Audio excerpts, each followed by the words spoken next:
ਸਤਿ ਸ਼੍ਰੀ ਅਕਾਲ। ਤੁਸੀਂ ਜੁੜੇ ਹੋਏ ਹੋ ਪੰਜਾਬੀ ਡੀ USA ਦੇ ਨਾਲ ਤੇ ਮੈਂ ਹਾਂ ਪ੍ਰਵੀਨ ਸ਼ਰਮਾ ਲੈ ਕੇ ਹਾਜ਼ਰ ਹਾਂ ਪ੍ਰੋਗਰਾਮ ਖਬਰ ਤੇ ਨਜ਼ਰ। ਖਬਰ ਤੇ ਨਜ਼ਰ ਪ੍ਰੋਗਰਾਮ ਦੇ ਵਿੱਚ ਕਈ ਅਹਿਮ ਤੇ ਕਈ ਖਾਸ ਖਬਰਾਂ ਨੂੰ ਲੈ ਕੇ ਚਰਚਾ ਕਰਨ ਦੇ ਲਈ ਜੁੜ ਚੁੱਕੇ ਨੇ ਪੰਜਾਬ ਤੋਂ ਸੀਨੀਅਰ ਪੱਤਰਕਾਰ, ਉੱਘੇ ਲੇਖਕ ਅਤੇ ਸਰਗਰਮ ਸਮਾਜਿਕ ਕਾਰਕੁਨ ਦੀਪਕ ਸ਼ਰਮਾ ਚਨਾਰਥਲ ਜੀ।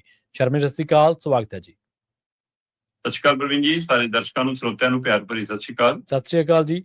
ਪ੍ਰੋਗਰਾਮ ਦੇ ਵਿੱਚ ਅੱਗੇ ਵਧਣ ਤੋਂ ਪਹਿਲਾਂ ਧੰਨਵਾਦ ਕਰਦੇ ਚਲੀਏ ਸਪਾਂਸਰਸ ਦਾ ਜਿਹੜੇ ਜ਼ਰੀਆ ਬਣਦੇ ਨੇ ਇਹਨਾਂ ਪ੍ਰੋਗਰਾਮਾਂ ਨੂੰ ਤੁਹਾਡੇ ਤੱਕ ਪਹੁੰਚਾਉਣ ਦੇ ਲਈ। ਖਾਲਸਾ ਇੰਸ਼ੋਰੈਂਸ ਏਜੰਸੀ ਵਾਲੇ ਜਿਨ੍ਹਾਂ ਤੋਂ ਤੁਸੀਂ ਹਰ ਤਰੀਕੇ ਦੀ ਇੰਸ਼ੋਰੈਂਸ ਲੈ ਸਕਦੇ ਹੋ। ਇੰਸ਼ੋਰੈਂਸ ਬਾਰੇ ਪਤਾ ਕਰਨ ਦੇ ਲਈ ਇਹਨਾਂ ਦਾ ਨੰਬਰ ਹੈ 468 272 2500। ਇਹ 1992 ਤੋਂ ਲਗਾਤਾਰ ਇੰਸ਼ੋਰੈਂਸ ਬਿਜ਼ਨਸ ਦੇ ਵਿੱਚ ਸ਼ਾਨਦਾਰ ਸੇਵਾਵਾਂ ਦੇ ਰਹੇ ਨੇ ਤੇ ਅਮਰੀਕਾ ਭਰ ਦੇ ਵਿੱਚ ਇੰਸ਼ੋਰੈਂਸ ਕਰਦੇ ਨੇ। ਓਬਾਮਾ ਕੇਅਰ, ਮੈਡੀਕੇਅਰ ਜਾਂ ਫਿਰ ਕਵਰਡ ਕੈਲੀਫੋਰਨੀਆ ਬਾਬਤ ਪਾਲਿਸੀ ਕਰਵਾਉਣ ਦੇ ਲਈ, ਸਲਾਹ ਲੈਣ ਦੇ ਲਈ ਅੱਜ ਹੀ ਕਾਲ ਕਰੋ 468 272 2500 ਤੇ।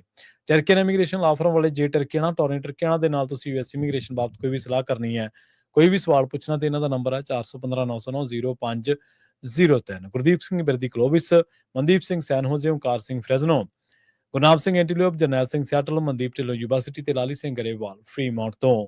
ਇਹਨਾਂ ਸਾਰੇ ਹੀ ਸਪਾਂਸਰਸ ਦਾ ਬਹੁਤ ਬਹੁਤ ਧੰਨਵਾਦ। ਤੇ ਜੇਕਰ ਤੁਸੀਂ ਵੀ ਪੰਜਾਬੀ USA ਦੇ ਇਹਨਾਂ ਪ੍ਰੋਗਰਾਮਾਂ ਨੂੰ ਸਪਾਂਸਰ ਕਰਨਾ ਚਾਹੁੰਦੇ ਹੋ ਤਾਂ ਸਟੂਡੀਓ ਦਾ ਨੰਬਰ ਹੈ 468 272 5200। ਅੱਜ ਦਾ ਖਬਰ ਤੇ ਨਜ਼ਰ ਪ੍ਰੋਗਰਾਮ ਸਾਲ 2026 ਦੀ 30 ਅਪ੍ਰੈਲ ਦਾ ਪ੍ਰੋਗਰਾਮ ਹੈ ਤੇ ਦਿਨ ਅੱਜ ਵੀਰਵਾਰ ਹੈ। ਖਬਰਾਂ ਦੇ ਵੱਲ ਆਈਏ ਤੇ ਸ਼ਰਮਾ ਜੀ ਗੱਲ ਕਰੀਏ ਭਗਵੰਤ ਮਾਨ ਦੀ। ਕਹਿੰਦੇ ਭਗਵੰਤ ਮਾਨ ਨੂੰ ਹੁਣ ਕੋਰਟ ਦੇ ਵਿੱਚੋਂ ਹਾਕ ਪਊਗੀ, ਭਗਵੰਤ ਮਾਨ ਹਾਜ਼ਰ ਹੋ। ਬਿਲਕੁਲ ਜੀ, ਅੱਜ 1 ਮਈ ਹੈ ਜੀ ਤੇ 1 ਮਈ ਨੂੰ ਭਗਵੰਤ ਮਾਨ ਹੋਰਾਂ ਦੀ ਪੇਸ਼ੀ ਹੈ ਮਾਨਸੇ ਚ, ਜਿਹੜਾ ਮਾਨਸਾ ਦੀ ਕੋਰਟ ਹੈ, ਸਥਾਨਕ ਕੋਰਟ। ਜੀ ਜੀ ਤੇ ਮਾਮਲਾ ਬੇਸ਼ੱਕ ਬਹੁਤ ਪੁਰਾਣਾ ਹੈ। ਨਾਜਰ ਸਿੰਘ ਮਾਨਸ਼ਾਹੀਆ ਹੋਰ ਹੀ ਆਮ ਆਦਮੀ ਪਾਰਟੀ ਦੇ MLA ਰਹੇ ਨੇ ਤੇ ਉਹ ਸਾਬਕਾ MLA ਜਦੋਂ ਪਾਰਟੀ ਬਦਲ ਕੇ ਗਏ ਕਈ ਸਾਥੀ ਤੇ ਉਹਨਾਂ ਚ ਨਾਜਰ ਮਾਨਸ਼ਾਹੀਆ ਵੀ ਸੀਗੇ, ਜਿਹਦੇ ਬਾਰੇ ਭਗਵੰਤ ਮਾਨ ਹੋਰਾਂ ਦਾ ਇੱਕ ਬਿਆਨ ਬੜਾ ਚਰਚਿਤ ਹੋਇਆ ਕਿ ਕਈ ਹਲਕੀਆਂ ਟਿੱਪਣੀਆਂ ਕਰਤੀਆਂ। ਉਹਦੇ ਵਿੱਚ ਇਹ ਵੀ ਕਹਿਤਾ ਕਿ ਤਾਂ ਪੈਸੇ ਲੈ ਕੇ ਗਏ ਨੇ ਜੀ ਜੀ ਤੇ ਇਸ ਗੱਲ ਨੂੰ ਉਹਨਾਂ ਨੇ ਦਿਲ ਤੇ ਲਿਆ ਤੇ ਉਹਨਾਂ ਨੇ ਅਦਾਲਤ ਦਾ ਬੂਹਾ ਖੜਕਾਤਾ। ਤੇ ਲੰਮੇ ਸਮੇਂ ਤੋਂ ਮੁੱਖ ਮੰਤਰੀ ਭਗਵੰਤ ਮਾਨ ਕੋਰਟ 'ਚ ਪੇਸ਼ ਹੋਣੋਂ ਬਚ ਰਹੇ ਨੇ, ਮਤਲਬ ਕੰਨੀ ਕਤਰਾਉਂਦੇ ਨੇ। 20 ਅਕਤੂਬਰ 2022 ਤੋਂ ਬਾਅਦ ਮੈਨੂੰ ਨਹੀਂ ਲੱਗਦਾ ਕਿ ਮੁੱਖ ਮੰਤਰੀ ਭਗਵੰਤ ਮਾਨ ਨੇ ਅਦਾਲਤ ਦਾ ਰੁਖ ਕੀਤਾ ਹੋਵੇ ਕਦੇ। ਤੇ ਪਿਛਲੀ ਪੇਸ਼ੀ ਜਿਹਦੀ ਅਪ੍ਰੈਲ ਮਹੀਨੇ 'ਚ ਪੈ ਕੇ ਹਟੀ ਆ ਤੇ ਉਸ ਪੇਸ਼ੀ ਤੇ ਵੀ ਕਹਿੰਦੇ ਕਿ ਇਹਨਾਂ ਨੇ ਜਿਹੜਾ ਜਵਾਬ ਭੇਜਿਆ ਉਹ ਅਦਾਲਤ ਨੂੰ ਤਸੱਲੀ ਬਖਸ਼ ਨਹੀਂ ਲੱਗਿਆ। ਠੀਕ ਹੈ। ਤੇ ਮਾਨਜੋ ਕੋਰਟ ਨੂੰ ਜਦੋਂ ਲੱਗਾ ਕਿ ਤਸੱਲੀ ਬਖਸ਼ ਨਹੀਂ ਹੈ ਤਾਂ ਉਹਨਾਂ ਨੇ ਅੱਜ ਦੀ ਤਰੀਕ ਪਾਈ ਹੋਈ ਹੈ 1 ਮਈ ਦੀ।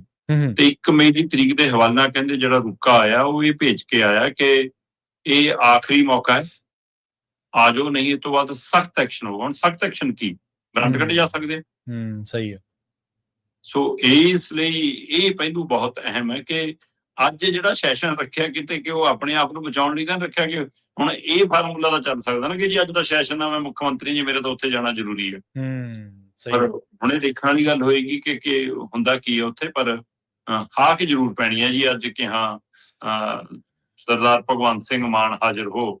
ਸੋਹਣੇ ਹਾਜ਼ਰ ਹੁੰਦੇ ਨੇ ਜਾਂ ਗੈਰ ਹਾਜ਼ਰ ਰਹਿੰਦੇ ਨੇ, ਫਿਰ ਅੱਗੇ ਮਾਮਲਾ ਕਿਵੇਂ ਵੱਧਦਾ ਇਹ ਦੇਖਣ ਵਾਲੀ ਗੱਲ ਹੋਏਗੀ। ਪਰ ਜੇ ਸਖਤੀ ਹੋਈ ਤਾਂ ਮੁੱਖ ਮੰਤਰੀ ਭਗਵੰਤ ਮਾਨ ਦੀਆਂ ਮੁਸ਼ਕਲਾਂ ਵੱਧ ਵੀ ਸਕਦੀਆਂ। ਵੈਸੇ ਅਦਾਲਤਾਂ ਇਸ ਚੀਜ਼ ਨੂੰ ਮਤਲਬ ਕਿਵੇਂ ਧਿਆਨ 'ਚ ਰੱਖਦੀਆਂ ਨੇ ਉਹਨਾਂ ਦੇ ਉੱਤੇ ਹੈ।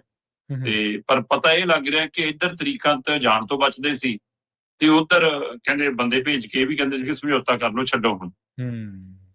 ਪਰ ਕਹਿੰਦੇ ਕਿ ਨਾਜਰ ਸਿੰਘ ਮਾਨਸ਼ਾਹੀਆ ਹੁਣ ਇਸ ਗੱਲ ਤੇ ਅੜੇ ਨਿਕਲਣ, ਸਮਝੌਤਾ ਨਹੀਂ ਕਰਨਾ। ਦੇਖਦੇ ਹਾਂ, ਫਿਰ ਪ੍ਰਕਿਰਿਆ ਲੰਬੀ ਵੀ ਚੱਲ ਜਾਂਦੀ ਹੈ, ਕਈ ਵਾਰ ਉੱਪਰਲੀਆਂ ਅਦਾਲਤਾਂ ਤੱਕ ਵੀ ਜਾਣਾ ਪੈ ਜਾਂਦਾ। ਸੋ ਇਹ ਕਿੱਧਰ ਨੂੰ ਜਾਏਗੀ ਗੱਲ, ਇਹ ਦੇਖਣ ਵਾਲੀ ਗੱਲ ਹੈ। ਪਰ ਅੱਜ ਮੁੱਖ ਮੰਤਰੀ ਪੇਸ਼ ਹੁੰਦੇ ਨਜ਼ਰ ਨਹੀਂ ਆਉਂਦੇ ਜਿਸ ਤਰੀਕੇ ਨਾਲ ਉਹਨਾਂ ਨੇ ਸੈਸ਼ਨ ਬੁਲਾਇਆ। ਤੇ ਜੇ ਪੇਸ਼ ਨਹੀਂ ਹੁੰਦੇ ਫਿਰ ਮਾਨਯੋਗ ਅਦਾਲਤ ਅਗਲਾ ਐਕਸ਼ਨ ਕੀ ਲੈਂਦੀ ਹੈ, ਦੇਖਣ ਵਾਲੀ ਗੱਲ ਹੋਈ। ਜੀ ਬਿਲਕੁਲ। ਅਜਿਹਾ ਪਹਿਲਾਂ ਵੀ ਇੱਕ ਮੁੱਖ ਮੰਤਰੀ ਦੇ ਨਾਲ ਵਾਪਰ ਚੁੱਕਿਆ, ਡਿਪਟੀ ਮੁੱਖ ਮੰਤਰੀ ਦੇ ਨਾਲ, ਸੁਖਬੀਰ ਸਿੰਘ ਬਾਦਲ ਉਹਨਾਂ ਦਾ ਨਾਂ। ਫਰੀਦਕੋਟ ਦੇ ਵਿੱਚ ਪੱਤਰਕਾਰ ਦੀ ਕੁੱਟਮਾਰ ਦਾ ਮਾਮਲਾ ਸੀ, ਉਹ ਵੀ ਇਸੇ ਤਰ੍ਹਾਂ ਬਚਦੇ ਰਹੇ। ਪਰ ਅਖੀਰ ਨੂੰ ਜਦੋਂ ਅਰਦਲੀ ਨੇ ਹਾਕ ਮਾਰੀ ਤਾਂ ਸੁਖਬੀਰ ਬਾਦਲ ਨੂੰ ਆਪਣੀ ਸਰਕਾਰ ਦੇ ਵਿੱਚ ਪੇਸ਼ ਹੋਣਾ ਪਿਆ ਸੀ। ਸ਼ਰਮਾ ਜੀ, ਕੋਈ ਵੀ ਬੰਦਾ ਜਿੱਡਾ ਮਰਜ਼ੀ ਵੱਡਾ ਹੋ ਜਾਵੇ। ਪਰਸੋਂ ਆਪਾਂ ਇਹਨਾਂ ਦੇ ਕਨਵੀਨਰ ਦੀ ਗੱਲ ਕਰ ਰਹੇ ਸੀ, ਅਰਵਿੰਦ ਕੇਜਰੀਵਾਲ ਦੀ, ਕਹਿੰਦੇ ਸੀ ਮੈਂ ਉਸ ਅਦਾਲਤ ਦੇ ਵਿੱਚ ਜਾਣਾ ਹੀ ਨਹੀਂਗਾ। ਤੁਸੀਂ ਕਾਨੂੰਨ ਤੋਂ ਉੱਪਰ ਨਹੀਂ ਹੈਗੇ, ਤੁਸੀਂ ਮੁੱਖ ਮੰਤਰੀ ਜ਼ਰੂਰ ਹੋ। ਸੋਸ਼ਲ ਮੀਡੀਆ ਤੇ ਕੇਜਰੀਵਾਲ ਦੀਆਂ ਲੋਕਾਂ ਨੇ ਕੱਢ ਕੇ ਪੁਰਾਣੀਆਂ ਵੀਡੀਓ ਸਾਂਝੀਆਂ ਕਰਤੀਆਂ। ਸੈਮੀਨਾਰਾਂ 'ਚ ਬੋਲ ਰਹੇ ਨੇ ਜੀ, ਦੇਖੋ ਜੀ ਇਹ ਜੱਜ ਬਦਲਾ ਦਿੰਦੇ ਨੇ, ਇਹ ਜੱਜਾਂ ਮੂਹਰੇ ਪੇਸ਼ ਹੋਣ ਤੋਂ ਡਰਦੇ ਨੇ, ਦੇਖੋ ਜੀ ਇਹ ਜੁਡੀਸ਼ੀਅਲ ਨੂੰ ਆਪਣੇ ਹਿਸਾਬ ਨਾਲ ਚਲਾਉਣਾ ਚਾਹੁੰਦੇ ਨੇ ਤੇ ਹੁਣ ਆਪਣੀ ਵਾਰ ਨੂੰ ਰੋਣ ਲੱਗ ਜਾਓ। ਜੀ ਸਹੀ ਹੈ, ਬਿਲਕੁਲ। ਅਗਲੀ ਗੱਲ ਕਰੀਏ ਸ਼ਰਮਾ ਜੀ, ਵਿਧਾਇਕਾਂ ਦੀ। 29 ਵਿਧਾਇਕ ਕਹਿੰਦੇ ਗੈਰ ਹਾਜ਼ਰ ਸੀਗੇ। ਅੱਜ ਸੈਸ਼ਨ ਦੇ ਵਿੱਚ ਵੀ ਇਹਦਾ ਸੰਕਟ ਕੋਈ ਨਜ਼ਰ ਆ ਸਕਦਾ ਜਾਂ ਮੂਹਰੇ ਸੰਕਟ ਆ ਸਕਦਾ? ਦੇਖੋ, ਪਹਿਲੀ ਗੱਲ ਤਾਂ ਇਹ ਗੱਲ ਬਹੁਤ ਅਹਿਮ ਹੈ ਹੂੰ ਕਿ ਆਮ ਆਦਮੀ ਪਾਰਟੀ ਇਹ ਜਚਾਉਣ ਦੀ, ਇਹ ਦਿਖਾਉਣ ਦੀ ਕੋਸ਼ਿਸ਼ ਬੜੇ ਜ਼ੋਰ ਸ਼ੋਰ ਨਾਲ ਕਰ ਰਹੀ ਆ ਹੂੰ ਕਿ ਵੀ ਸਾਡੇ ਤੇ ਰੱਤਾ ਵੀ ਅਸਰ ਨਹੀਂਗਾ, ਜਿਹੜੇ ਸਾਡੇ 7 ਰਾਜ ਸਭਾ ਮੈਂਬਰ ਚਲੇ ਗਏ ਜਾਂ 6 ਪੰਜਾਬ ਵਾਲੇ ਚਲੇ ਗਏ, ਪਰ ਹਫੜਾ ਦਫੜੀ ਅੰਦਰ ਮਤਲਬ ਬੁੜਕ ਕੇ ਉੱਠਦੇ ਨੇ, ਨੀਂਦ ਨਹੀਂ ਆ ਰਹੀ ਇਹਨਾਂ ਨੂੰ। ਇਹ ਹੋ ਕੀ ਗਿਆ? ਕਿਉਂਕਿ ਜਿਹੜੇ ਬੰਦੇ ਨੱਕ ਦਾ ਵਾਲ ਸੀ ਕੇਜਰੀਵਾਲ ਦੇ, ਜਿਨ੍ਹਾਂ ਤੇ ਅੰਨਾ ਭਰੋਸਾ ਸੀ, ਜਿਨ੍ਹਾਂ ਨੂੰ ਬਿਨਾਂ ਚੋਣ ਬਿਨਾਂ ਜਿੱਤਿਆਂ ਸੂਬੇ ਸੌਂਪਤੇ ਸੀ, ਠੀਕ ਹੈ ਨਾ, ਤੇ ਹੁਣ ਉਹ ਏਦਾਂ ਕਰ ਗਏ ਤੇ ਫਿਰ ਸਮਝ ਤੋਂ ਪਰਿਆ ਕਿ ਹੁਣ ਕਰੇ ਕੀ ਕੇਜਰੀਵਾਲ। ਠੀਕ ਹੈ, ਜਦੋਂ ਤੁਸੀਂ ਤੋਰੇ ਤਾਂ ਉਹ ਹੁਣ ਅਗਲੇ ਤੁਰ ਗਏ ਤੇ ਫਿਰ ਐਂ ਹੁੰਦਾ। ਪਰ ਸਵਾਲ ਇਹ ਤੋਂ ਵੱਡਾ ਇਸ ਲਈ ਹੈ ਕਿ ਆਮ ਆਦਮੀ ਪਾਰਟੀ ਨੇ ਜਲੰਧਰ 'ਚ ਸੱਦੀ ਸੀ ਵਿਧਾਇਕਾਂ ਦੀ ਬੈਠਕ ਜੀ, ਕਿ ਵੀ ਆਪਾਂ ਇਹਨਾਂ ਦੀ ਨਬਜ਼ ਟਟੋਲ ਲਈਏ, ਆਪਾਂ ਟੈਸਟ ਕਰਕੇ ਦੇਖ ਲਈਏ ਤੇ ਮਾੜਾ ਮੋਟਾ ਸਮਝਾ ਬੁਝਾ ਲਈਏ। ਤੇ ਉਹਦੇ ਲਈ ਮੀਡੀਆ 'ਚ ਗੱਲ ਆ ਗਈ ਤੇ ਅਸੀਂ ਕੁਝ ਅਦਾਰਿਆਂ ਨੇ ਜਦੋਂ ਇਹਦੇ ਤੇ ਸਵਾਲ ਖੜੇ ਕੀਤੇ ਵੀ ਕਿ ਇਹ ਤਰੀਕਾਕਾਰ ਕੀ ਹੈ, ਫਿਰ ਕਹਿੰਦੇ ਨਾ ਜੀ ਅਸੀਂ ਤਾਂ ਵਲੰਟੀਅਰ ਬੁਲਾਏ ਨੇ ਜੀ, ਅਬਜ਼ਰਵਰ ਬੁਲਾਏ ਨੇ ਜੀ, ਹਲਕਾ ਇੰਚਾਰਜ ਬੁਲਾਏ ਨੇ ਜੀ, ਅਸੀਂ ਤਾਂ ਆਪਣੇ ਸਾਰੇ ਲੀਡਰ ਬੁਲਾਏ ਨੇ ਜੀ, ਅਸੀਂ ਤਾਂ ਬਸ ਵੈਸੇ ਮਿਲਣੀ ਰੱਖੀਏ ਤਾਂ ਰੂਟੀਨ 'ਚ ਸਾਡੀਆਂ ਚੱਲਦੀਆਂ ਰਹਿੰਦੀਆਂ। ਫਿਰ ਉਹਨੂੰ ਇਸ ਰੂਪ 'ਚ ਬਦਲਿਆ ਜੀ, ਜਲੰਧਰ ਪਹੁੰਚਦਿਆਂ ਫਿਰ ਉਹਨੂੰ ਇਸ ਰੂਪ 'ਚ ਬਦਲਿਆ ਕਿ ਆਪਾਂ ਮੀਟਿੰਗ ਕਰੋ ਹੀ ਨਾ ਉਵੇਂ ਦੀ। ਠੀਕ ਹੈ ਜੀ, ਇਹ ਆਪਾਂ ਹਾਸੀਆਂ ਖੇਡੀਆਂ ਜਾਂ ਕਰਕੇ ਆ ਨੱਚਣਾ ਟੱਪਣਾ ਜਾਂ ਕਰਕੇ ਰੱਸਾ ਕੱਸੀ ਗੋਲ ਚੱਕਰਾ ਜਾਂ ਖੇਡਾਂ ਜਾਂ ਕਰਕੇ ਚੱਲ ਜਾਓ ਤਾਂ ਕਿ ਲੋਕਾਂ ਨੂੰ ਦੇਖੋ ਇਹ ਤਾਂ ਆਪਣੀਆਂ ਕਲੋਲਾਂ ਕਰਦੇ ਫਿਰਦੇ ਨੇ, ਇਹਨਾਂ ਨੂੰ ਕੀ ਫਰਕ ਪਿਆ ਕਿ ਐਂ ਸੁਨੇਹਾ ਜਾਵੇ। ਨਵੀਂ ਸਟ੍ਰੈਟਜੀ ਅਪਣਾਈ, ਪਰ ਉਹ ਸਟ੍ਰੈਟਜੀ ਦੀ ਹਵਾ ਇਸ ਕਦਰ ਨਿਕਲੀ ਕਿ ਆਮ ਆਦਮੀ ਪਾਰਟੀ ਦੇ ਸੁਪਰੀਮੋ ਕੇਜਰੀਵਾਲ, ਮਨੀਸ਼ ਸਿਸੋਦੀਆ, ਉਹਨਾਂ ਲੀਡਰਾਂ ਨੂੰ ਹਾਕ ਮਾਰ ਜਿਨ੍ਹਾਂ ਨੂੰ ਟਿਕਟਾਂ ਦਿੱਤੀਆਂ ਹੋਣ ਤੇ ਜਿਨ੍ਹਾਂ ਨੇ ਅਗਲੀ ਵਾਰ ਟਿਕਟਾਂ ਫੇਰ ਲੈਣੀਆਂ ਹੋਣ ਤੇ ਉਹਨਾਂ ਚੋਂ 32-34 ਬੰਦੇ ਆਉਣੇ ਨਾ। ਤੇ ਏਦਾਂ ਕਿਵੇਂ ਹੋ ਗਿਆ? ਤਾਂ ਨੰਗੇ ਪੈਰੀ ਦਿੱਲੀ ਤੱਕ ਜਾਂਦੇ ਸੀ। ਸਹੀ ਤਾਂ ਸੜਕਾਂ ਤੇ ਬੈਠ ਕੇ ਧਰਨਾ ਲਾਉਣ ਤੱਕ ਜਾਂਦੇ ਸੀ ਕੇਜਰੀਵਾਲ ਲਈ। ਜੀ ਜੀ, ਤੇ ਉਹ ਹੁਣ ਇੱਥੇ ਕਿਉਂ ਨਾ ਜਾਣ? ਸਵਾਲ ਤਾਂ ਇਹ ਹੈ। ਜਾਣਕਾਰੀ ਤਾਂ ਮਿਲ ਰਹੀ ਹੈ ਕਿ ਜਲੰਧਰ ਦੇ ਵਿੱਚ 32 ਤੋਂ 34 ਐਮਐਲਏ ਆਮ ਆਦਮੀ ਪਾਰਟੀ ਤੇ ਗੈਰ ਹਾਜ਼ਰ ਰਹੇ। ਪਰ ਜੇ ਮਨੀਸ਼ ਸਿਸੋਦੀਆ ਦੀ ਸੁਣੀਏ ਤਾਂ ਉਹ ਕਹਿੰਦੇ ਅਸੀਂ ਸਾਰੇ ਐ ਥੋੜਾ ਸੱਦੇ ਸੀ, ਅਸੀਂ ਕਿਹੜਾ ਸੁਨੇਹੇ ਲਾਏ ਸੀ, ਆਪਣੇ ਆਪ ਸੀ ਜਿਹਨੇ ਆਉਣਾ ਸੀ, ਐ ਸੀ ਵਾਹ ਸੀ। 65 ਐਮਐਲਏ ਆਏ ਆ ਕਹਿੰਦੇ। ਜੇ 65 ਆਏ ਤਾਂ 29 ਨਹੀਂ ਆਏ। ਸਹੀ ਹੈ। ਇੱਥੇ ਰੌਲਾ ਪਈ ਜਾਂਦਾ 40 ਚੱਲੇ, 60 ਚੱਲੇ, 65 ਚੱਲੇ। ਤੇ ਜੇ 29 ਨਹੀਂ ਆਏ ਤਾਂ ਕੀ ਉਹ ਨਾਰਾਜ਼ ਨੇ ਜਾਂ ਉਹ ਨਿਰਾਸ਼ ਨੇ? ਜੇ ਤਾਂ ਉਹ ਨਾਰਾਜ਼ ਨੇ ਫਿਰ ਉਹ ਪਾਰਟੀ ਬਦਲ ਸਕਦੇ ਆ। ਜੇ ਨਿਰਾਸ਼ ਨੇ ਫਿਰ ਉਹਨਾਂ ਨੂੰ ਮਨਾਇਆ ਸਮਝਾਇਆ ਜਾ ਸਕਦਾ। ਇਸ ਸਮੇਂ ਲੋਕ ਸਭਾ 'ਚ ਇਹਨਾਂ ਕੋਲ 3 ਐਮਪੀ ਨੇ, ਰਾਜ ਸਭਾ 'ਚ ਇਹਨਾਂ ਕੋਲ 1 ਐਮਪੀ ਹੈ ਇਸ ਸਮੇਂ ਪੰਜਾਬ 'ਚੋਂ। ਜੀ। ਵੈਸੇ ਤਾਂ ਸੰਤ ਬਲਵੀਰ ਸਿੰਘ ਸੀਚੇਵਾਲ, ਭਗਵੰਤ ਮਾਨ ਦੇ ਕੋਟੇ 'ਚੋਂ ਰਾਜ ਸਭਾ ਬਣੇ ਸੀ, ਉਹਨਾਂ ਦੇ ਕਹੇ ਤੇ ਇੱਕੋ ਇੱਕ ਟਿਕਟ ਦਿੱਤੀ ਗਈ ਸੀ। ਉਹ ਟਿਕੇ ਹੋਏ ਨੇ ਤੇ ਇਸ ਲਈ ਭਗਵੰਤ ਮਾਨ ਅੰਦਰ ਥਾਪੀਆਂ ਤਾਂ ਮਾਰ ਦੇਣਾ ਕੇਜਰੀਵਾਲ ਨੂੰ, ਦੇਖੋ ਤੁਸੀਂ ਜਿਹੜੇ ਬੰਦੇ ਭੇਜੇ ਸੀ ਤੁਹਾਡੇ ਵਾਲੇ ਕੀ ਕਰ ਗਏ, ਜਿਹੜੇ ਮੈਂ ਭੇਜਿਆ ਮੇਰੇ ਵਾਲਾ ਦੇਖੋ। ਪਰ ਤਾਂ ਵੀ ਬਲਵੀਰ ਸਿੰਘ ਸੀਚੇਵਾਲ ਕਹਿੰਦੇ ਸੀ ਕਿ ਮੈਂ ਪਾਰਟੀ ਨਾਲ ਨਹੀਂ ਹੈਗਾ, ਵੀ ਮੈਂ ਪਾਰਟੀ ਦਾ ਬੰਦਾ ਨਹੀਂ, ਮੈਂ ਠੀਕ ਹੈ ਰਾਜ ਸਭਾ ਜਾ ਰਿਹਾ। ਪਰ ਫਿਰ ਵੀ ਹੁਣ ਜਿਹੇ ਜਿਹਾ ਉਹਨਾਂ ਨੇ ਬਿਆਨਬਾਜ਼ੀ ਦਿੱਤੀ, ਲਗਭਗ ਉਹ ਪਾਰਟੀ ਦੀ ਜਾਂ ਪੱਖ ਦੇ ਨਜ਼ਰ ਆਏ ਪੂਰੀ ਤਰ੍ਹਾਂ। ਪਰ ਉਹ ਜਨਾਬ ਵੀ ਜਲੰਧਰ ਤਾਂ ਨਹੀਂ ਗਏ। 3 ਲੋਕ ਸਭਾ ਮੈਂਬਰ ਨੇ, ਤਿੰਨਾਂ ਚੋਂ ਇੱਕ ਬੀਜੇਪੀ ਤੋਂ ਆਇਆ ਹੋਇਆ, ਇੱਕ ਕਾਂਗਰਸ ਚੋਂ ਆਇਆ, ਇੱਕ ਚਲੋ ਇਹਨਾਂ ਦੇ ਪਲੇਟਫਾਰਮ ਤੋਂ ਸ਼ੁਰੂ ਹੋਇਆ। ਸੋ ਤਿੰਨਾਂ ਚੋਂ ਜਿਹੜਾ ਕਾਂਗਰਸ ਤੋਂ ਆਇਆ ਚੱਬਿਆਲ, ਉਹ ਤਾਂ ਆਇਆ, ਪਰ ਮਾਲਵਿੰਦਰ ਕੰਗ ਤੇ ਮੀਤ ਹੇਅਰ ਨਹੀਂ ਹੈ। 3 ਮੰਤਰੀ ਗੈਰ ਹਾਜ਼ਰ ਰਹੇ ਇਹਨਾਂ ਦੇ। ਜੀ, ਮਤਲਬ ਜਿੱਥੇ ਸਪੀਕਰ ਸਾਹਿਬ ਗੋਲ ਚੱਕਰਾ ਪਾ ਕੇ ਨੱਚ ਰਹੇ ਹੋਣ ਤੇ ਉੱਥੇ 3 ਮੰਤਰੀ ਗੈਰ ਹਾਜ਼ਰ ਰਹਿ ਜਾਣ ਤਾਂ ਨਜ਼ਰ ਤਾਂ ਗਈ ਹੋਣੀ ਮਨੀਸ਼ ਸਿਸੋਦੀਆ ਦੀ, ਸਿਟੀ ਵਾਲੇ ਰੈਫਰੀ ਦੀ, ਕਿ ਉਹ ਕਿਉਂ ਨਹੀਂ ਆਏ। ਸਹੀ ਹੈ, ਬਿਲਕੁਲ। ਹੁਣ ਉਹਨਾਂ ਦੇ ਵਿੱਚ ਇੱਕ ਹੈਗਾ ਜੀ ਹਰਪਾਲ ਚੀਮਾ, ਇੱਕ ਹੈਗਾ ਜੀ ਹਰਜੋਤ ਬੈਂਸ, ਤੇ ਤੀਜਾ ਹੈਗਾ ਸੰਜੀਵ ਅਰੋੜਾ। ਜੀ, ਹੁਣ ਹਰਪਾਲ ਚੀਮਾ ਨਾ ਆਵੇ, ਹਰਜੋਤ ਬੈਂਸ ਨਾ ਆਵੇ ਤਾਂ ਲੋਕ ਸਿੱਧਾ ਸ਼ੱਕ ਨਹੀਂ ਕਰਦੇ। ਲੋਕ ਕਹਿੰਦੇ ਵੀ ਤਾਂ ਖਾਸਮ ਖਾਸ ਨੇ, ਇਹ ਤਾਂ ਠੀਕ ਹੈ ਜੀ, ਰੂਟੀਨ 'ਚ ਕੰਮ ਸੀ ਜੀ, ਮੀਟਿੰਗ ਸੀ ਜੀ। ਮੈਂ ਕਹਿੰਦਾ ਕੰਮ ਇਕੱਲੇ 2 ਜਣਿਆਂ ਨੂੰ ਕਿਉਂ, 4 ਨੂੰ, 5 ਨੂੰ, 10 ਨੂੰ ਹੋ ਸਕਦਾ, ਪਰ 29 ਨੂੰ ਜੇ ਇਹਨਾਂ ਦੀ ਗਿਣਤੀ ਦੇ ਹਿਸਾਬ ਨਾਲ ਚੱਲੀਏ ਤਾਂ 29 ਨੂੰ ਮਨੀਸ਼ ਸਿਸੋਦੀਆ ਦੇ ਸੱਦੇ ਤੋਂ ਬੜਾ ਕੰਮ ਕਿਹੜਾ ਹੋ ਗਿਆ ਇਹਨਾਂ ਦੇ ਹਿਸਾਬ ਨਾਲ ਜੇ ਆਪਾਂ ਲਾਉਣਾ ਹੋਵੇ, ਜਿਹਦੇ ਸੱਦੇ ਤੇ, ਕਿਉਂਕਿ ਪੰਜਾਬ ਤਾਂ ਇਹਨਾਂ ਦੀ ਹੈ ਹੀ ਨਹੀਂਗਾ, ਸਰਕਾਰ ਤਾਂ ਇਹਨਾਂ ਦੀ ਹੈ ਹੀ ਨਹੀਂ। ਇਹਨਾਂ ਲਈ ਤਾਂ ਸਾਰਾ ਕੁਝ ਹੈਗੇ ਨੇ ਕੇਜਰੀਵਾਲ, ਮਨੀਸ਼ ਸਿਸੋਦੀਆ, ਭਗਵੰਤ ਮਾਨ ਹੀ ਨੇ ਨਾ। ਜੀ, ਸਹੀ ਹੈ, ਸਹੀ। ਤੇ ਫਿਰ ਜੇ ਉਹਨਾਂ ਦੇ ਸੱਦੇ ਤੇ ਵੀ ਨਹੀਂ ਗਏ, ਮੁੱਖ ਮੰਤਰੀ ਖੁਦ ਨਹੀਂ ਗਏ, ਬੇਸ਼ੱਕ ਆਨਲਾਈਨ ਹਾਜ਼ਰੀ ਭਰ ਲਈ, ਪਰ ਸਿੱਧਾ ਮੀਟਿੰਗ 'ਚ ਮੁੱਖ ਮੰਤਰੀ ਵੀ ਨਹੀਂ ਗਏ, ਨਹੀਂ। ਪਰ ਮੁੱਖ ਮੰਤਰੀ ਹਾਜ਼ਰ ਤਾਂ ਹੋ ਗਏ ਨਾ, ਪਰ ਇਹ ਤਾਂ ਗੈਰ ਹਾਜ਼ਰ ਰਹੇ। ਜੀ ਹੁਣ ਤੁਸੀਂ ਹਰਜੋਤ ਬੈਂਸ ਨੂੰ ਤੇ ਜੇ ਉਹਨੂੰ ਹਰਪਾਲ ਚੀਮਾ ਨੂੰ ਇੱਕ ਪਾਸੇ ਰੱਖ ਲਓ ਤਾਂ ਸੰਜੀਵ ਅਰੋੜਾ ਦੇ ਨਾਂ ਆਉਣ ਕਰਕੇ ਸਵਾਲ ਖੜਾ ਹੋ ਗਿਆ। ਬਈ ਸੰਜੀਵ ਅਰੋੜਾ ਉਹ ਹੈ ਜਿਹਦੇ ਰੇਡ ਪਈ ਜੀ, ਜੇ ਅਸ਼ੋਕ ਮਿੱਤਲ ਦੇ ਪਈ ਤਾਂ ਸੰਜੀਵ ਅਰੋੜਾ ਦੇ ਵੀ ਪਈ ਹੈ ਬਿਲਕੁਲ। ਅਸ਼ੋਕ ਮਿੱਤਲ ਜੇ ਰੇਡ ਵਾਲਾ ਚਲਾ ਗਿਆ ਤਾਂ ਸੰਜੀਵ ਅਰੋੜਾ। ਇਹ ਪਿਛਲੇ ਕਈ ਦਿਨਾਂ ਦੇ ਰੌਲਾ ਪਾਉਂਦੇ ਨੇ ਕਿ ਰਜਿੰਦਰ ਗੁਪਤਾ ਮੁੜਿਆ ਆ। ਜੀ ਖੁਦ ਸੰਜੀਵ ਅਰੋੜਾ ਵੀ ਕਹਿ ਰਹੇ ਸੀ ਤੇ ਪਰ ਕੱਲ ਉਹਨਾਂ ਦੇ ਪ੍ਰਦੂਸ਼ਣ ਕੰਟਰੋਲ ਬੋਰਡ ਦੀ ਰੇਡ ਪੈ ਰਹੀ ਸੀ। ਇਹਦਾ ਮਤਲਬ ਨਹੀਂ ਮੁੜਿਆ ਅਗਲਾ, ਤੁਸੀਂ ਜ਼ੋਰ ਲਾ ਕੇ ਦੇਖ ਲਿਆ। ਸਹੀ ਹੈ। ਹੁਣ ਇਹ ਤਾਂ ਸਥਿਤੀ ਸਪਸ਼ਟ ਹੈ ਕਿ ਇੱਕ ਪਾਸੇ ਖੂਹ, ਦੂਏ ਪਾਸੇ ਖਾਈ, ਇੱਕ ਪਾਸੇ ਈਡੀ, ਦੂਏ ਪਾਸੇ ਪ੍ਰਦੂਸ਼ਣ ਕੰਟਰੋਲ ਬੋਰਡ, ਕਿ ਅਗਲਾ ਇੱਧਰ ਜਾਵੇ ਕਿ ਉੱਧਰ ਜਾਵੇ, ਹਿਸਾਬ ਤਾਂ ਇਹ ਬਣਿਆ ਹੋਇਆ। ਜੀ ਸਹੀ ਹੈ। ਸੋ 3 ਹੀ ਨਹੀਂ ਆਏ ਤੇ 29 ਐਮਐਲਏ ਗੈਰ ਹਾਜ਼ਰ ਰਹੇ। ਇਸ ਗੱਲ ਨੇ ਆਮ ਆਦਮੀ ਪਾਰਟੀ ਦੀ ਹਾਈ ਕਮਾਂਡ ਦਾ ਫਿਕਰ ਵਧਾਇਆ। ਅੱਜ 1 ਤਰੀਕ ਹੈ ਜੀ, ਅੱਜ ਮਜ਼ਦੂਰ ਦਿਵਸ ਦੇ ਨਾਂ ਤੇ ਸੈਸ਼ਨ ਹੈ। ਕੇਂਦਰ ਵੱਲੋਂ ਮਜ਼ਦੂਰਾਂ ਖਿਲਾਫ ਲਿਆਂਦੇ ਗਏ ਜਿਹੜੇ ਕਾਨੂੰਨ ਨੇ ਉਹਨਾਂ ਦਾ ਤੁਸੀਂ ਵਿਰੋਧ ਨਹੀਂ ਕਰ ਪਾਏ। ਅੱਜ ਦੇਖ ਲੈਣੇ ਕਿੰਨੀ ਚਾਰਜ ਹੋਈ ਕਰਦੇ ਹੋ, ਕੋਈ ਦਮ ਰੱਖਦੇ ਹੋ, ਹੈਨਾ। ਉਹਨਾਂ ਦੀ ਬੇਸ ਵਧਾਉਣ ਦੇ ਲਈ ਤੁਸੀਂ ਕੀ ਕਰਦੇ ਹੋ ਦੇਖ ਲੈਣੇ ਅੱਜ। ਸਹੀ ਹੈ, ਠੀਕ ਹੈ ਨਾ। ਜਾਂ ਆਪਣੀਆਂ ਕੁਰਸੀਆਂ ਬਚਾਉਣ ਲਈ ਲੜੋਗੇ। ਅਸਲ 'ਚ ਕਹਿੰਦੇ ਜੀ ਅੱਜ ਭਰੋਸਗੀ ਮਤਾ ਲਿਆਉਣ ਦੀ ਤਿਆਰੀ ਹੈ ਜੀ, ਤੇ ਭਰੋਸਗੀ ਮਤਾ ਲਿਆਉਣ ਤੋਂ ਬਾਅਦ ਫਿਰ 6 ਮਹੀਨੇ ਫਿਕਰ ਨਹੀਂ ਕਾ ਕੋਈ।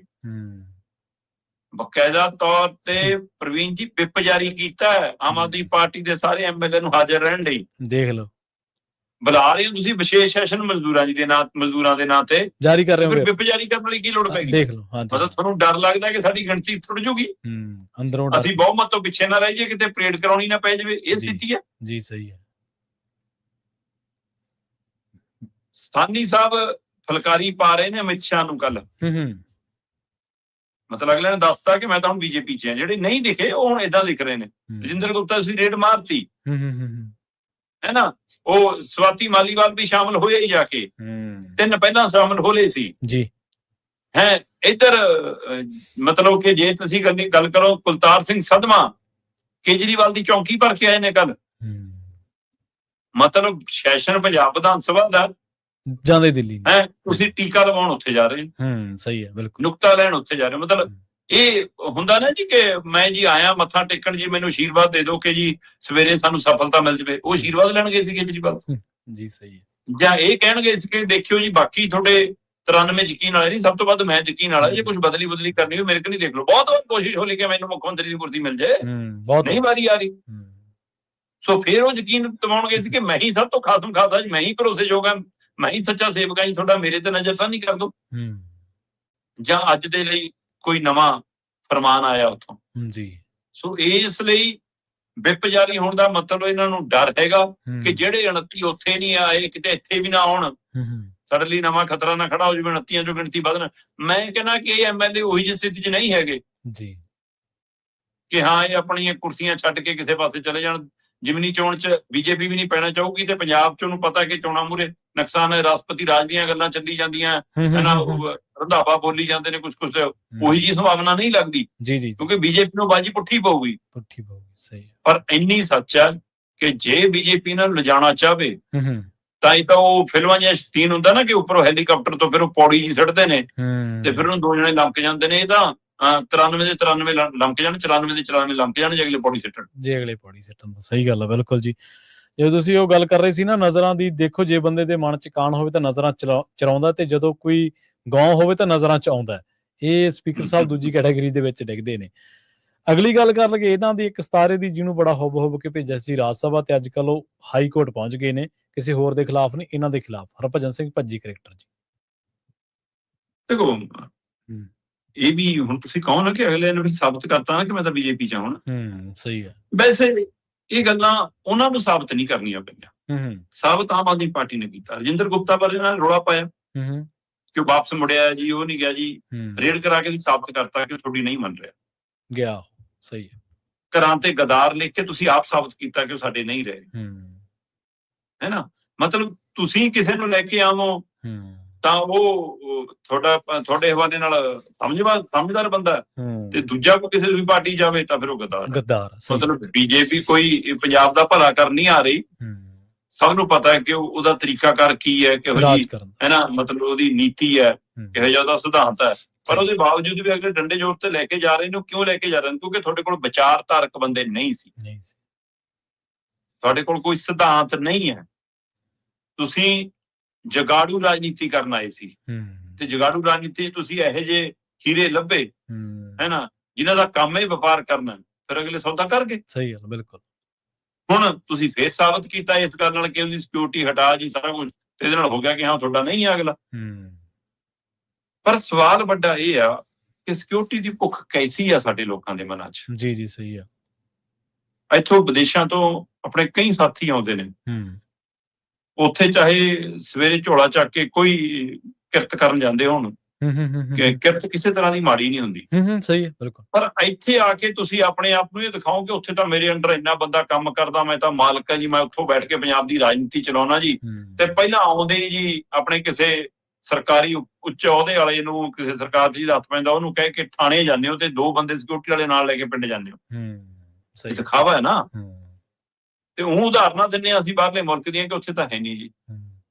ਉਹੀ ਕੁਝ ਸਾਡੇ ਇੱਥੇ ਆ। ਰਾਜਨੀਤਿਕ ਲੋਕਾਂ ਨੂੰ ਤਾਂ ਲਾਲਸਾ ਸੀ ਸਿਕਿਉਰਿਟੀ ਦੀ ਕਿ ਅਸੀਂ ਥਾਣੇ ਭੋਗਾਂ 'ਚ ਜਾਈਏ ਤਾਂ ਸਾਨੂੰ ਵੱਖਰੀ ਟ੍ਰੀਟਮੈਂਟ ਮਿਲੇ, ਨਹੀਂ ਤਾਂ ਭੀੜ 'ਚ ਰੁਲ ਜਾਂਦੇ ਜੇ ਸਿਕਿਉਰਿਟੀ ਨਾਲ ਨਾ ਹੋਵੇ। ਤੇ ਪਰ ਇਹੀ ਜਿਹੀ ਆਦਤ ਕਲਾਕਾਰਾਂ ਨੂੰ, ਸਿੰਗਰਾਂ ਨੂੰ, ਖਿਡਾਰੀਆਂ ਨੂੰ, ਨਾਮੀ ਸ਼ਖਸੀਅਤਾਂ ਨੂੰ, ਕਾਰੋਬਾਰੀਆਂ ਨੂੰ ਕਾਹਤੋਂ ਪੈਣ ਲੱਗ ਪਈ? ਸਹੀ ਹੈ। ਹਰਭਜਨ ਸਿੰਘ ਭੱਜੀ ਆਪਣੇ ਆਪ 'ਚ ਇੱਕ ਨਾਮ ਹੈ। ਹੁਣ ਹਾਕੀ ਦੇ ਕਪਤਾਨ ਪ੍ਰਗਟ ਸਿੰਘ ਅਕਾਲੀ ਦਲ ਵੱਲੋਂ ਚੇਅਰਮੈਨ ਰਹੇ ਹੋਣ, ਕਾਂਗਰਸ ਵੱਲੋਂ MLA ਬਣੇ ਹੋਣ, ਮੰਤਰੀ ਬਣੇ ਹੋਣ, ਪਰ ਭਾਰਤ ਦੀ ਹਾਕੀ ਟੀਮ ਦੇ ਕਪਤਾਨ ਤੋਂ ਵੱਡੇ ਨਹੀਂ ਹੋ ਸਕਦੇ। ਸਹੀ ਹੈ, ਬਿਲਕੁਲ। ਉਹਨਾਂ ਦੀ ਉਹ ਪਹਿਚਾਣ ਬਹੁਤ ਵੱਡੀ ਹੈ। ਹਰਭਜਨ ਸਿੰਘ ਭੱਜੀ ਭਾਰਤੀ ਕ੍ਰਿਕਟ ਟੀਮ ਦਾ ਇੱਕ ਵੱਡਾ ਨਾਮ ਰਿਹਾ, ਇਹ ਉਹਦਾ ਮਾਣ ਵੱਡਾ ਰਹਿਣਾ। ਉਹਦੇ ਇਹ ਸਿਕਿਉਰਿਟੀਆਂ, ਇਹ ਰਾਜ ਸਭਾ, ਇਹ ਸਾਰਾ ਕੁਝ ਉਹਦੇ ਲਈ ਬਹੁਤ ਛੋਟਾ ਹੈ। ਸਹੀ ਹੈ। ਪਰ ਤੁਸੀਂ ਆਪ ਕਿੰਨੇ ਛੋਟੇ ਹੋ ਸਾਬਤ ਕਰਦੇ ਹੋ ਇਹ ਜਿਹੀਆਂ ਚੀਜ਼ਾਂ 'ਚ ਫਸ ਕੇ। ਤੇ ਤੁਸੀਂ ਸਾਬਤ ਕੀਤਾ ਕਿ ਜੀ ਮੇਰੀ ਸਿਕਿਉਰਿਟੀ ਹਟਾਤੀ ਪੰਜਾਬ ਪੁਲਿਸ ਵਾਲੀ, ਤੇ ਜੀ ਇਸ ਲਈ ਮੈਂ ਤਾਂ ਸਿਕਿਉਰਿਟੀ ਦੇ ਲਈ ਹਾਈ ਕੋਰਟ ਤੱਕ ਜਾਊਂਗਾ। ਬਈ ਤੁਸੀਂ ਤਾਂ ਉਹੀ ਪ੍ਰਾਈਵੇਟ ਬਾਉਂਸਰ ਬਥੇਰੇ ਰੱਖੇ ਹੁੰਦੇ ਨੇ ਜੀ। ਸਹੀ ਆ। ਤੇ ਜਿੱਦਾਂ ਸਿਕਿਉਰਿਟੀ ਹਟਾਈ ਉਦੋਂ ਤੁਹਾਨੂੰ CRPF ਦੇਤੀ ਕੇਂਦਰ। ਉਹ ਕਹਿੰਦਾ ਨਾ 22+ ਸਿਕਿਉਰਿਟੀ ਸੀ ਮੇਰੀ, ਉਹੀ ਜਿਹੀ ਚਾਹੀਦੀ ਆ ਮੈਨੂੰ ਤਾਂ। ਉਹ ਐ ਕਮਾਂਡੋ ਵਾਲੀ ਵਰਦੀਆਂ ਜਿਹੇ ਵਾਲੀ ਚਾਹੀਦੇ ਨੇ ਮੈਨੂੰ ਤਾਂ, ਮਤਲਬ। ਤੇ ਹੁਣ ਉਹ ਹਾਈ ਕੋਰਟ ਗਏ ਨੇ। ਹਾਈ ਕੋਰਟ ਨੇ ਅਗਲੀ ਸੁਣਵਾਈ 12 ਤਰੀਕ ਦੀ ਪਾਈ ਆ ਤੇ ਪੰਜਾਬ ਸਰਕਾਰ ਤੋਂ ਜਵਾਬ ਤਲਬ ਕੀਤਾ। ਵੈਸੇ ਸਰਕਾਰਾਂ ਦਾ ਮੈਨੂੰ ਵੀ ਸਮਝ ਨਹੀਂ ਆਉਂਦਾ ਬਈ ਜੇ ਪੰਜਾਬ ਦੇ ਕੋਟੇ 'ਚੋਂ 7 ਰਾਜ ਸਭਾ ਮੈਂਬਰ ਨੇ, ਕੱਲ ਉਹ ਵੱਖੋ ਵੱਖ ਧਿਰਾਂ ਦੇ ਬਣ ਜਾਣ।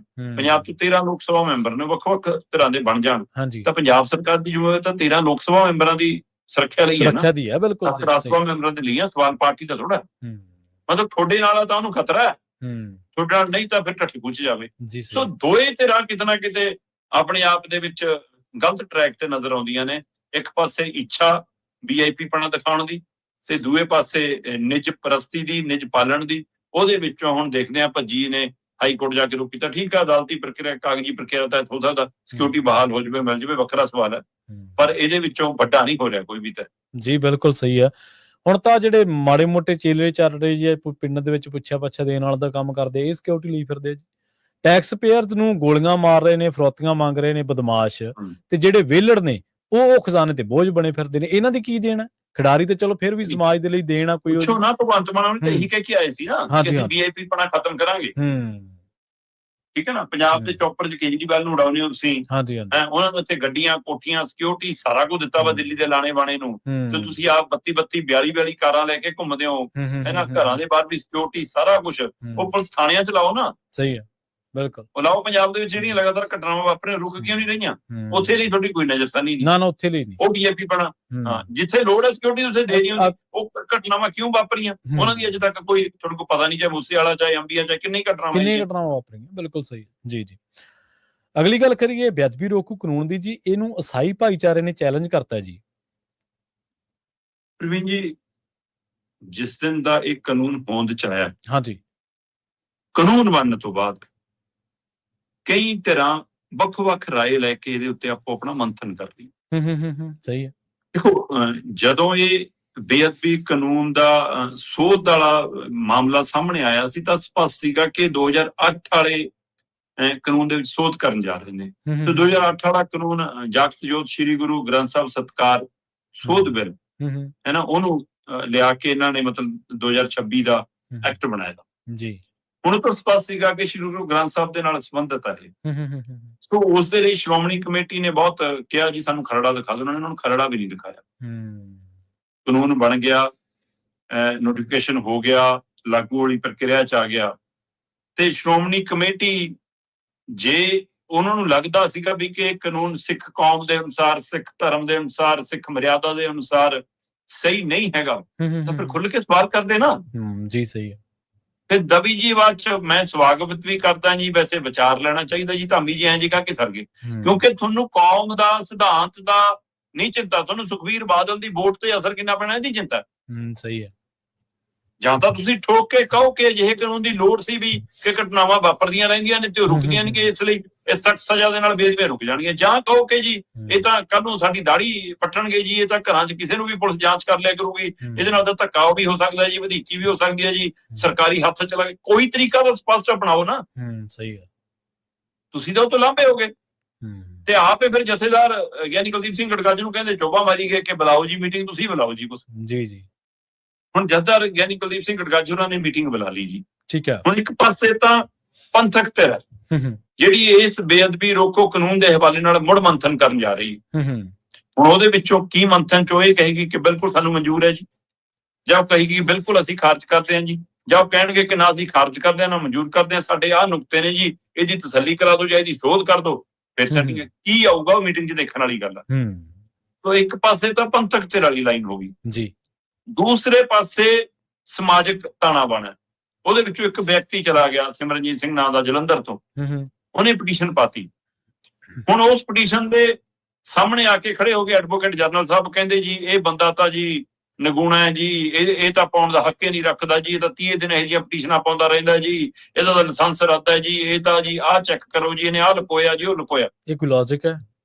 ਹੁਣ ਮਸਲਾ ਤਾਂ ਹੈਗਾ ਕਿ ਉਸ ਬਿੱਲ ਦੇ ਹਵਾਲੇ ਨਾਲ ਜਿਹੜਾ ਕਾਨੂੰਨ ਬਣਿਆ ਉਹਦੇ ਲਈ ਉਹਨੇ ਜਿਹੜਾ ਸਵਾਲ ਕੀਤਾ ਅਦਾਲਤ 'ਚ ਉਹਦੇ ਪਰ ਚਰਚਾ ਹੋਵੇ, ਪਰ ਜੀ ਇਹ ਵੀ ਕੋਈ ਫਾਰਮੂਲਾ ਮੈਂ ਕਹਿਣਾ ਤਾਂ ਉਹਦੇ ਤਹਿਤ ਹੁਣ ਉਹ ਤੋਂ ਜਵਾਬ ਮੰਗ ਲਿਆ ਤੇ ਉਹ ਕਹਿੰਦਾ ਜੀ ਮੈਂ ਤੁਹਾਨੂੰ ਸਾਰਾ ਹਲਫਨਾਮਾ ਦੇ ਦੂੰਗਾ। ਉਹਨੂੰ ਸਮਾਂ ਮਿਲ ਗਿਆ, ਸੁਣਵਾਈ ਅਸਲੀ ਚੱਲਣੀ ਹੈ ਜਿਹੜੀ ਉਹਦੀ ਪਟੀਸ਼ਨ ਹੈ, ਪਰ ਐਡਵੋਕੇਟ ਜਨਰਲ ਕਹਿੰਦੇ ਉਹ ਪਟੀਸ਼ਨ ਖਾਰਜ ਹੋਵੇ। ਜੇ ਉਹ ਪਟੀਸ਼ਨ ਖਾਰਜ ਹੋਣ ਦੀ ਗੱਲ ਹੁੰਦੀ ਹੈ ਕਿ ਹੋਰ ਵਕੀਲ ਆ ਜਾਊਗਾ ਕੋਈ ਜੀ, ਕਿ ਅਜਿਹੀ ਸਥਿਤੀ ਲੱਗੀ ਕਿ ਇਹ ਖਾਰਜ ਹੋ ਰਿਹਾ, ਇਸ ਲਈ ਸਾਈ ਭਾਈਚਾਰਾ ਸਾਹਮਣੇ ਆ ਗਿਆ ਕਿ ਇਹਨਾਂ ਸਾਰਿਆਂ ਦੇ ਪਿੱਛੇ ਕੋਈ ਰਾਜਨੀਤਿਕ ਜਮਾਤ, ਰਾਜਨੀਤਿਕ ਧਿਰ ਵੀ ਕੰਮ ਕਰ ਰਹੀ ਹੈ ਜੀ। ਤੇ ਜੇ ਅੱਜ ਇਸਾਈ ਭਾਈਚਾਰਾ ਹੈ, ਕੱਲ ਨੂੰ ਹਿੰਦੂ ਭਾਈਚਾਰਾ, ਪਰਸੋਂ ਨੂੰ ਮੁਸਲਮਾਨ ਭਾਈਚਾਰਾ, ਉਹ ਵੀ ਆ ਜਾਣਗੇ, ਕਿਉਂਕਿ ਇਸਾਈ ਭਾਈਚਾਰਾ ਇਸ ਨੁਕਤੇ ਤੇ ਆਇਆ ਕਿ ਜੀ ਇਹ ਤਾਂ ਇਕੱਲੇ ਸਿੱਖ ਧਰਮ ਦੇ ਹਵਾਲੇ ਨਾਲ, ਸ਼੍ਰੀ ਗੁਰੂ ਗ੍ਰੰਥ ਸਾਹਿਬ ਦੇ ਹਵਾਲੇ ਨਾਲ ਬਾਕੀ ਧਰਮਾਂ ਦੇ ਗ੍ਰੰਥਾਂ ਦੀ ਜਾਂ ਬਾਕੀ ਧਰਮਾਂ ਦੀ ਰੱਖਿਆ ਕਰਨ ਦੇ ਮਾਮਲੇ 'ਚ ਸਰਕਾਰ ਦੀ ਜ਼ਿੰਮੇਵਾਰੀ ਨਹੀਂ, ਇਹ ਧਰਮ ਨਿਰਪੱਖ ਹੈ। ਫਿਰ ਉਹ ਕਹਿੰਦੇ ਜੀ ਸ਼ਾਂਤੀ ਭੰਗ ਕਰਨ ਦੀ ਸਜ਼ਾ ਤੁਸੀਂ ਮਤਲਬ ਕਿ ਕਤਲ ਦੀ ਸਜ਼ਾ ਦੇ ਬਰਾਬਰ ਕਿਵੇਂ ਰੱਖ ਸਕਦੇ ਹੋ, ਇਹ ਨਹੀਂ ਜੀ। ਸੋ 3-4 ਨੁਕਤੇ ਉਹਨਾਂ ਨੇ ਅਜਿਹੇ ਲਿਆ ਕੇ ਜੀ ਇਹ ਪਟੀਸ਼ਨ ਪਾਤੀ। ਹੁਣ ਕੀ ਇਹ ਇਸਾਈ ਭਾਈਚਾਰੇ ਨੇ ਆਪਣੇ ਧਰਮ ਦੇ ਹਵਾਲੇ ਨਾਲ, ਸਰਬ ਧਰਮ ਦੇ ਹਵਾਲੇ ਨਾਲ ਇਹ ਪਟੀਸ਼ਨ ਪਾਈ ਹੈ ਕਿ ਜਾਂ ਇਹ ਰਾਜਨੀਤਿਕ ਸੋਚ ਨਾਲ ਪਾਈ ਹੈ, ਇਹ ਵੀ ਸਵਾਲ ਹੈ। ਸੋ ਦੱਸਣ ਵਾਲੇ ਤਾਂ ਇਹ ਵੀ ਦੱਸਦੇ ਨੇ ਕਿ ਅਜੇ 2-3 ਤਰ੍ਹਾਂ ਹੋਰ ਤਿਆਰ ਨੇ, ਪਟੀਸ਼ਨਾਂ ਹੋਰ ਆਉਣਗੀਆਂ। ਸੋ ਹੁਣ ਜਿੱਦਾਂ ਹੀ ਇਹ ਮਾਮਲਾ ਪਟੀਸ਼ਨ ਰੂਪ ਚ ਆਉਂਦਾ ਜਾਊਗਾ ਤਾਂ ਚਰਚਾ 'ਚ ਵੀ ਰਹੂਗਾ, ਤੇ ਜੇ ਚਰਚਾ 'ਚ ਰਹੂਗਾ ਤਾਂ ਆਮ ਆਦਮੀ ਪਾਰਟੀ ਜਾ ਕੇ ਪਿੰਡਾਂ 'ਚ ਕਹਿਣ ਜੋਗੀ ਹੈ ਕਿ ਅਸੀਂ ਤਾਂ ਬਣਾ ਕੇ ਆ ਗਏ ਜੀ। ਸਹੀ ਹੈ। ਹੁਣ ਆਹ ਲੋਕ ਤੰਗ ਕਰਦੇ ਆ ਜੀ, ਇਹ ਨਹੀਂ ਕਰ ਦਿੰਦੇ, ਅਸੀਂ ਤਾਂ ਕਾਨੂੰਨ ਬਣਾਤਾ। ਹੁਣ ਉਹ ਇਸ ਚੀਜ਼ ਨੂੰ ਬੜਾ ਕਰਨਾ ਚਾਹੁੰਦੇ ਨੇ। ਬਹਿਬਲ ਕਲਾਂ ਬਰਗਾੜੀ ਵਾਲੇ ਮਾਮਲਿਆਂ 'ਚ ਉਹਨਾਂ ਘਟਨਾਕ੍ਰਮ ਦੇ ਮਾਮਲੇ 'ਚ ਇਨਸਾਫ ਨਹੀਂ ਦੇ ਸਕੇ, ਉਹਨੂੰ ਲੁਕਾਉਣਾ ਵੀ ਚਾਹੁੰਦੇ ਨੇ। ਸੋ ਜੇ ਇਹ ਪਹਿਲੂ ਬੜੇ ਹੁੰਦੇ ਨੇ ਤਾਂ ਉਹਨਾਂ ਦਾ ਕੰਮ ਹੋਰ ਸੁਖਾਲਾ ਵੀ ਹੁੰਦਾ। ਸਹੀ। ਸੋ ਇਸ ਲਈ ਇਹ ਅਜੇ ਬਹੁਤ ਰੋਲ ਘਚੋਲਾ, ਪੰਥਕ ਹਵਾਲੇ ਨਾਲ ਵੀ, ਬਾਕੀ ਧਰਮਾਂ ਦੇ ਹਵਾਲੇ ਨਾਲ ਵੀ ਤੇ ਕਾਨੂੰਨੀ ਪ੍ਰਕਿਰਿਆ ਦੇ ਹਵਾਲੇ ਨਾਲ ਵੀ। ਕੁੱਲ ਮਿਲਾ ਕੇ ਤਿੰਨੋਂ ਰਾਹ ਜਾ ਕੇ 2027 ਦੀਆਂ ਚੋਣਾਂ 'ਚ ਤੁਹਾਨੂੰ ਸਟੇਜਾਂ ਤੋਂ ਦੇਖਣਗੇ। ਇਸ ਨੂੰ 2027 ਦੀਆਂ ਚੋਣਾਂ ਦੇ ਵਿੱਚ ਮੁੱਦੇ ਵਜੋਂ ਕੋਈ ਧਿਰ ਆਪਣੇ ਹਵਾਲੇ ਨਾਲ ਵਰਤਣਾ ਚਾਹੁੰਦੀ ਹੈ, ਕੋਈ ਆਪਣੇ ਹਵਾਲੇ ਨਾਲ, ਪਰ ਖੁੱਲ ਕੇ ਵਿਰੋਧ ਵੀ ਨਹੀਂ ਕਰ ਪਾ ਰਹੇ ਤੇ ਸਿੱਧੇ ਰੂਪ 'ਚ ਹੱਕ 'ਚ ਵੀ ਨਹੀਂ ਆ ਪਾ ਰਹੇ। ਉਹਦੇ ਕਾਰਨ ਸਰਕਾਰੀ ਧਿਰ ਨੂੰ, ਸੱਤਾਧਾਰੀ ਧਿਰ ਨੂੰ ਲੱਗਦਾ ਕਿ ਆਪਾਂ ਇਹਦੇ ਵਿੱਚ ਕੁਝ ਇਹਦਾ ਚੱਕ ਲਾਂਗੇ। ਸੋ ਕਿਹਦਾ ਫਾਇਦਾ, ਕਿਹਦਾ ਨੁਕਸਾਨ, ਪਰ ਕੌਮ ਦਾ, ਸਮਾਜ ਦਾ, ਪੰਜਾਬ ਦਾ ਭਲਾ ਕਿਵੇਂ ਹੋਊਗਾ, ਇਸ ਸਵਾਲ ਜੂ ਦਾ ਤੀ ਨਹੀਂ। ਸਰਕਾਰ ਦਾ ਕੰਮ ਕੀ ਇਹੀ ਹੁੰਦਾ ਵੀ ਅਸੀਂ ਤਾਂ ਭਾਈ ਆਪਦੇ ਕੰਨਿਓ ਸੁਰਖਰੂ ਹੋ ਜਾਓ, ਸਮਾਜ ਦਾ ਭਾਵੇਂ ਉਹਦੇ 'ਚ ਕੁਛ ਮਰਜ਼ੀ ਹੋ ਜਾਏ, ਸਮਾਜ ਦੀਆਂ ਤਾਂ ਤੁਸੀਂ ਸ਼ੰਕਾਵਾਂ ਵੀ ਨਹੀਂ ਨਿਵਰਤ ਕਰ ਸਕਦੇ, ਹੋਰ ਤਾਂ ਚਲੋ ਕਰਨਾ ਹੀ ਕੀ ਹੈ। ਇਹ ਤਾਂ ਵੰਡ ਦਾ ਖਤਰਾ, ਮਤਲਬ ਬਾਕੀ ਧਰਮਾਂ ਨਾਲ ਛੱਡੋ, ਸਿੱਖ ਭਾਈਚਾਰੇ ਦੇ ਅੰਦਰ ਦੁਵਿਧਾ ਵਾਲੇ ਸਵਾਲ ਕਿੰਨੇ ਖੜੇ ਹੋ, ਤੁਸੀਂ ਉਹਦੇ ਵਿੱਚ ਬਖਰੇਵੇਂ ਵਾਲਾ ਰਾਹ ਪੈਦਾ ਕਰਤਾ। ਸਹੀ ਹੈ। ਅਗਲੀ ਗੱਲ ਕਰੀਏ ਜਾਂਦੇ ਕੌਮਾਂਤਰੀ ਪੱਧਰ ਦੇ ਉੱਤੇ ਵਾਪਰ ਰਹੀਆਂ ਘਟਨਾਵਾਂ ਦੇ ਬਾਰੇ, ਜਿਨ੍ਹਾਂ ਦਾ ਇਮਕਾਨ ਵੀ ਸੀ, ਜਿਨ੍ਹਾਂ ਦੀ ਸੰਭਾਵਨਾ ਵੀ ਆਪਾਂ ਲਗਾਤਾਰ ਜਤਾ ਰਹੇ ਸੀਗੇ। ਕੱਚਾ ਤੇਲ ਸ਼ਰਮਾ ਜੀ ਕਹਿੰਦੇ $126 ਪ੍ਰਤੀ ਬੈਰਲ ਤੋਂ ਪਾਰ ਹੋ ਚੁੱਕਿਆ ਜੀ।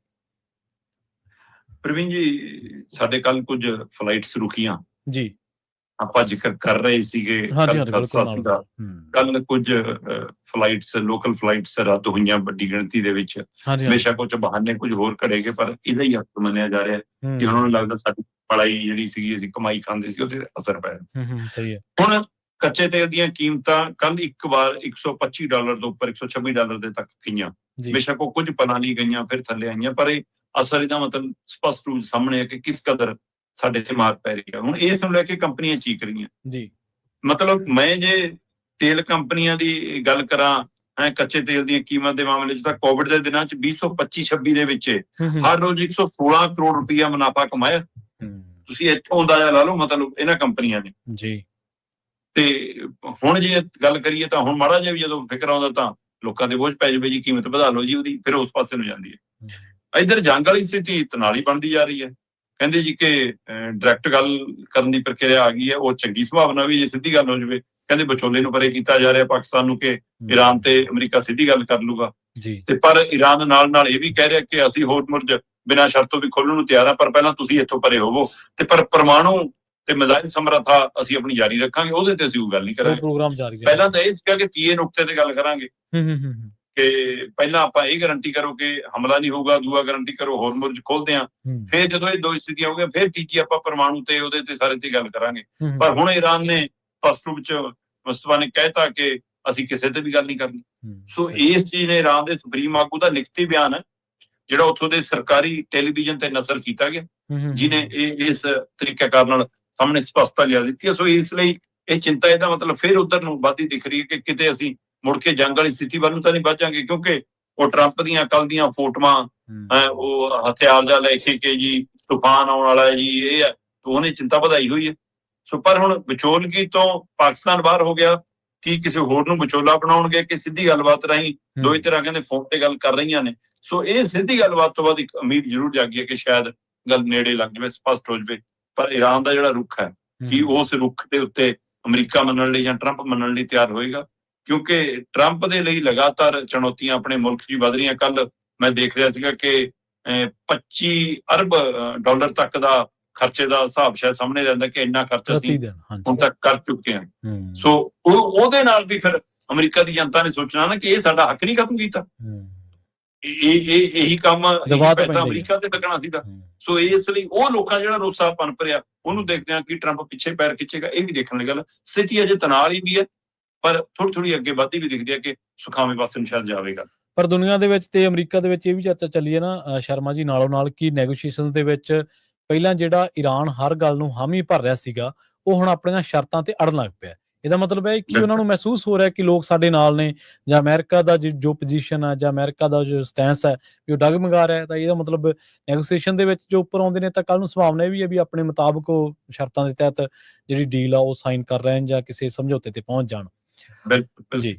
ਸੋ ਇਹਨਾਂ ਖਾਸ ਖਬਰਾਂ ਦੇ ਖਾਸ ਪ੍ਰੋਗਰਾਮ ਨੂੰ ਆਪਾਂ ਇੱਥੇ ਸਮਾਪਤ ਕਰਾਂਗੇ। ਸ਼ਰਮਾ ਜੀ, ਤੁਹਾਡਾ ਸਾਰਿਆਂ ਦਾ ਬਹੁਤ ਧੰਨਵਾਦ। ਸ਼ਰਮਾ ਜੀ, ਬਹੁਤ ਧੰਨਵਾਦ ਜੀ ਇਹਨਾਂ ਖਾਸ ਖਬਰਾਂ ਦੇ ਖਾਸ ਜਾਣਕਾਰੀਆਂ ਦੇ ਲਈ ਜੀ। ਸਤਿ ਸ਼੍ਰੀ ਅਕਾਲ ਜੀ। ਸੋ ਬਹੁਤ ਧੰਨਵਾਦ ਸਾਰੇ ਸਰੋਤਿਆਂ ਦਾ। ਪੰਜਾਬੀ USA ਦੇ ਖਾਸ ਪ੍ਰੋਗਰਾਮ ਖਬਰ ਤੇ ਨਜ਼ਰ ਦੇ ਵਿੱਚੋਂ ਆਪਾਂ ਕੁਝ ਖਾਸ ਖਬਰਾਂ ਨੂੰ ਕਲਿੱਪਸ ਦੇ ਜ਼ਰੀਏ ਤੁਹਾਡੇ ਨਾਲ ਸੋਸ਼ਲ ਮੀਡੀਆ ਦੇ ਜਿਹੜੇ ਪਲੇਟਫਾਰਮਸ ਨੇ, ਮੰਚ ਨੇ, ਉਹਨਾਂ ਤੇ ਸਾਂਝਾ ਕਰਦੇ ਹਾਂ। ਤੁਸੀਂ ਉੱਥੇ ਵੀ ਜ਼ਰੂਰ ਜੁੜੋ। ਪੰਜਾਬੀ USA ਦਾ, ਪੰਜਾਬੀ TV USA ਦਾ Facebook page, YouTube channel like ਕਰੋ, ਉਹਨੂੰ ਸਬਸਕ੍ਰਾਈਬ ਕਰੋ, ਤਾਂ ਜੋ ਜਿਹੜੀਆਂ ਖਾਸ ਖਬਰਾਂ ਨੇ, ਜਿਹੜੀਆਂ ਅਹਿਮ ਖਬਰਾਂ ਹੁੰਦੀਆਂ ਨੇ, ਕਲਿੱਪਸ ਦੇ ਰੂਪ ਦੇ ਵਿੱਚ ਤੁਹਾਡੀ ਮੋਬਾਈਲ ਸਕਰੀਨ ਤੱਕ ਤੁਹਾਡੇ ਤੱਕ ਅੱਪੜ ਜਾਣ। ਬਹੁਤ ਧੰਨਵਾਦ। ਸਤਿ ਸ਼੍ਰੀ ਅਕਾਲ।